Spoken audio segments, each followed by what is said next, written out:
शायर का इजहार है वो रिएक्शनरी आमतौर पे फौरी रिएक्शन नहीं होता, अच्छा, फौरी रद्द-ए-अमल नहीं होता, ठीक है।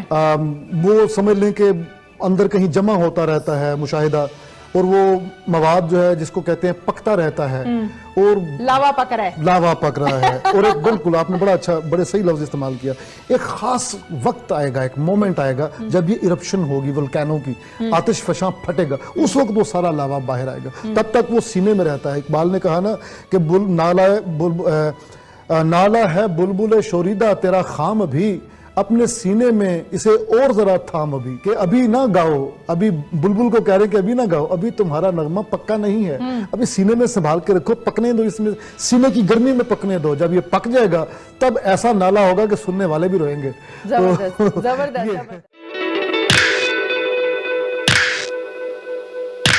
पेंसिव मूड है, पेंसिव मूड है, ठीक है, एक खुमार सा है, हाँ, खुमार सा, नशा सा है एक, जिसका बाहर की दुनिया से कोई ताल्लुक नहीं है। अच्छा। हमारी अपनी जज्बाती कैफियत ऐसी, हम हर वक्त किसी एक चीज के बारे में सोचते रहते हैं, ठीक, तो बल्कि किसी एक चीज के बारे में सोचते रहते हैं। ओके, अच्छा, मुझे ये चूंकि तख्लीकी प्रोसेस के हवाले से बात है कि ये तख्लीकी जो अमल है ये क्या है, आज तक मुहिम्मा है कि कोई इंसान कैसे तख्लीक करता है। जिसने सिलाई मशीन की वो सुई बनाई थी ना, वो उसने सिलाई मशीन बना ली और अब वो समझ नहीं आ रहा था कि स्टिच करने के लिए इस नीडल को क्या करे, तो ये सोचते सोचते कई दिन सोचता रहा, फिर सो गया।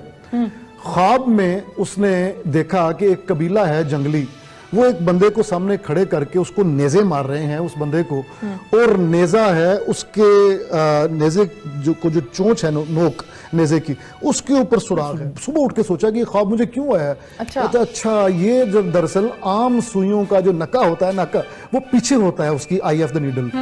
ये जो सिलाई मशीन में सुई डालूंगा उसके पीछे नहीं आगे रखूंगा, ताकि वहां से धागा डाला जाए और वो सीव कर सके उसको। तो ये बात है तख्लीकी अमल। आप एक चीज के बारे में इतना सोचते हैं कि वो आपके शऊर से लाशऊर में चला जाता है, लाशऊर मुसलसल बिजी रहता है, उससे उछल के अचानक कोई चीज शऊर में आती है, तो इसको गोया हम कह सकते हैं कि ये आमद का अमल है। तो हमें भी, मेरे साथ खुद होता है ऐसा कि मैं एग्जाम दे रहा होता था खुद, अच्छा, मतलब कंप्यूटर साइंस पढ़ रहे हैं हम, यूं प्रोग्राम लिख रहे हैं, उस वक्त कोई मिसरा सूझ गया।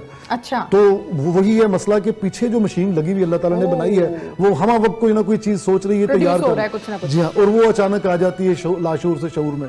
तो साइकोलॉजी में इसको विजदान कहते हैं, कोई चीज लाशऊर से अचानक उछल के शऊर में आ जाए, वो कहते हैं ये इंट्यूटिव प्रोसेस, इंट्यूशन हुआ आपको। तो हम कहते हैं कि शायद आमद का अमल यही है। मैं पहले तो आमद का इंतजार करता था, लेकिन एक दिन मुझे अहमद जावेद साहब का लेक्चर सुनने को मिला। उन्होंने बड़ी अजीबोगरीब बात बताई। उन्होंने कहा कि मौलाना रूम जो हैं, उन्होंने दो स्टूडेंट्स की ड्यूटी लगाई हुई थी जो असर और मगरिब के दरमियान रोजाना उनके पास आते थे। अच्छा, और मौलाना मसनवी सुनाते थे और वो लिखते चले जाते थे। ओके, ये ऐसा नहीं है कि कहीं से लिखी हुई सुना रहे, नो, ठीक है, आमद हो रही उनको और वो सुनाते थे। इस तरह उन्होंने जो मसनवी के जो 6 वो हैं जिल्दें, वो सारी लिखवाई। अच्छा, और अहमद जावेद साहब आगे कहते हैं कि हैरत अंगेज बात यह है कि ये टाइम बाउंड तख्लीक थी, लेकिन अदब आलिया में इसको इस तरह शामिल किया गया कि दुनिया भर की तमाम शायर किसी भी शायरी के सामने लेके आए, इसकी अजमत किसी तरह भी कमतर नहीं है। तो ये जब मुझे पता चला तो मैंने कहा कि इसका मतलब ये हुआ कि अगर प्रैक्टिस की जाए, अल्लाह ताला ने सलाहियत दे रखी है, तो क्या जरूरी है कि कोई आमद का इंतजार किया जाए। आप सिर्फ ये भी तो कर सकते हैं कि अच्छा, मसलन तहमीना ने कहा कि मुझे कल 23 मार्च के हवाले से कोई नज्म चाहिए, तो मैं यहीं से सोचना शुरू कर दूंगा, शाम को मैं कहूँ अच्छा 7 बजे मैं लिखने बैठ जाऊंगा, लिखना शुरू करूँ आहिस्ता आहिस्ता, वो जो वार्म अप होता है ना इंसान, करते करते भी आखिर वो जो मिसरे होते हैं वो सूझ जाते हैं कुछ ना कुछ। तो ये मैंने इंस्पिरेशन रूमी से ली, अहमद जावेद साहब के जरिए से।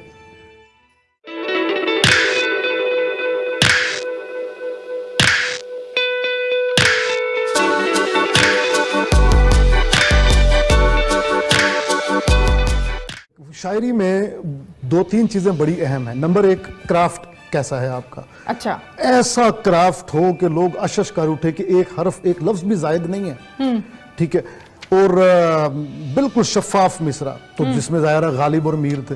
लेकिन हम ये समझते हैं जो अदब बराए जिंदगी के कायल हैं, मैं खुद उसी का कायल हूं कि ऐसा अदब लिखने का क्या फायदा जिससे कोई किसी की जिंदगी को फायदा ना हो। तो उसमें मेरा आइडियल इकबाल है।